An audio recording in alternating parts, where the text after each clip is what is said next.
नमस्कार दोस्तों, आज मैं आपके लिए लेकर आई हूँ एक बहुत ही इजी और नेचुरल फेस पैक, जिसे बनाने के लिए हमें चाहिए सिर्फ 3 चीज़ें: पिसा हुआ राइस, मिल्क और पोटैटो जूस। ये फेस पैक स्किन को ब्राइट, सॉफ्ट और ग्लोइंग बनाने में हेल्प करता है। तो चलिए वीडियो को स्टार्ट करते हैं। इस फेस पैक को बनाने के लिए हमें चाहिए 2 स्पून पिसा हुआ rice, 2 spoon milk, 2 spoon potato juice.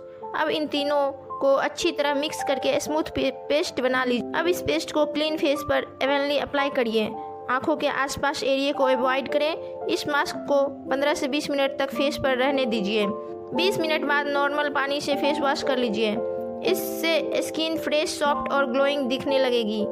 आप इसे हफ्ते में 2 बार यूज कर सकते हैं। अगर आपको ये नेचुरल स्किन केयर टिप्स पसंद आई हो तो वीडियो को लाइक, शेयर और चैनल को सब्सक्राइब करना ना भूलें।